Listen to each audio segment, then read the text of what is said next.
Google DeepMind. Sekali lagi, gak capek dia ngeluarin sebuah inovasi yang jadi pionir. Baru aja ngehantem industri dengan ngeluarin VO3, AI video yang bisa generate video dengan dialog langsung dari teks doang. Terus dia sekarang mikir kayak, kayaknya video ini biasa banget sih. Kita buat dunia lah. Boom! Project Genie keluar. Genie 3, sebuah AI yang bisa menciptakan dunia cuman dengan single text prompt doang. Ini benar-benar gila karena ini kayak game dimana ketika lo ciptakan dunia tersebut, lo bisa bermain dalam dunia tersebut, lo bisa jalan, lo bisa maju, lo bisa mundur, lo bisa masuk ruangan, ngelakuin suatu hal sesuai dengan apa yang lo generate. Bahkan menggunakan karakter yang kita request sendiri. Dia menggunakan real-time generative world dimana setiap dunia yang kita lihat itu real-time di-generate saat itu juga. So kalau lo bergerak ke arah kanan, ke arah kiri, dia akan otomatis nge-generate dunia yang sama dengan dunia yang pertama kali kita buat, sehingga masih kerasa kayak dalam satu dunia gitu loh. Dia juga punya world memory yang bagus, jadi misalnya ketika kita ngegerakin karakternya nih ke kanan, maju gitu ya, dan dunia yang barusan kita tinggalin tadi, ketika kita balik arah ngeliat dunia tersebut, itu masih ada di situ gitu loh. Jadi dia nggak tiba-tiba nge-glitch jadi hal yang aneh gitu, dan bahkan gilanya dia udah bisa real-time interactivity, dimana lo nggak cuma bisa gerak doang, jalan di dunia tersebut, lo bisa berinteraksi dengan dunia tersebut dalam sebuah aksi. Misalnya di sini contohnya ada lo pengen ngechat ya, ketika lo ngechat lo gerak naik turun itu bakal beneran kayak lagi ngechat. Bahkan dia sampai real time-nya ketika lo geser chatnya, dia masih akan tetap di situ loh. Dia masih akan ada image-nya loh. Kayak real banget. Nah, untuk karakternya ini unik banget karena kita bisa nambahin karakter kita sendiri, bahkan kita bisa ganti-ganti karakter juga sesuai dari apa yang ada di imajinasi kita. Pakai fitur modify the sketch gitu loh. So misalnya kita udah nge-generate nih di awal, kita udah tentuin environment-nya, terus juga kita udah tentuin karakternya, dan di tengah-tengah kita pengen ganti nih, kayaknya kurang deh kalau Shiba Inu nih, kita pengen ganti karakternya jadi balon. Boom, jadi gitu loh.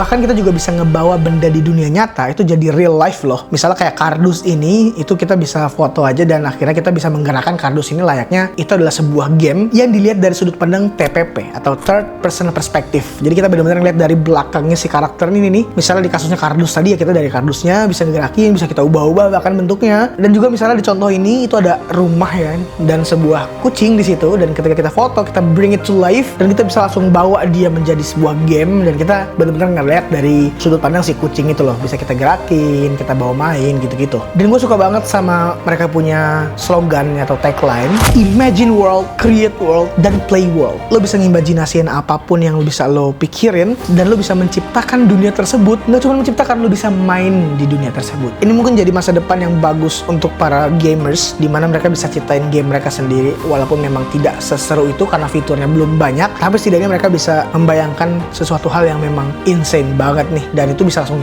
generate sekaligus. Dan uniknya, mereka berpikir bahwasanya Project Genie ini bisa ngebantu untuk kita bisa simulasiin suatu hal yang ada di dunia nyata tanpa perlu ngeluarin cost yang besar. Misalnya seberapa efektif sih penanggulangan banjir atau penanggulangan bencana dengan metode tertentu. Nah itu kita nggak perlu langsung studi kasus, katanya sih gitu, tapi kita bisa menggunakan Discworld untuk coba-coba apakah efektif cara ini, apakah berhasil gitu. Well, kita nggak tahu sih, tapi kalau itu memang benar tuh gila banget sih. Itu benar-benar AI yang bisa solve banyak problem, menciptakan sebuah solusi baru terhadap masalah yang masih solusinya ngawang-ngawang karena studi kasusnya tidak banyak. So this is a crazy thing. Selain game, kita juga bisa benar-benar bayangin hal-hal yang benar-benar liar. Lo juga bisa ngerasain environment, misalnya kalau rumah lo itu rumah yang bagus, atau lo ada di sekitar pameran atau apa yang ada di luar negeri yang lo belum bisa kesana. Apalagi kalau dia udah bisa diintegrasiin sama VR, gue yakin sih akan larinya ke sana. Jadi lo bisa langsung lihat langsung lewat kacamata, nggak cuman dengan game yang dimainin lewat konsol aja gitu, atau bahkan WASD lah gitu ya. Ini benar-benar pakai VR nanti. Gue yakin sih arahnya ke sana. Gitu aja teman-teman, update dari Genie 3 yang bisa gue kasih di sini. Gue belum bisa akses karena lumayan mahal untuk bisa ngakses itu. Pertama memang lo harus dari Amerika dulu ngaksesnya, tapi itu mungkin bisa diadmin pakai VPN. Cuman harus ada subscribe daripada Google AI Ultra, itu mahal. So gue belum bisa nyobain banget. Ya gue semoga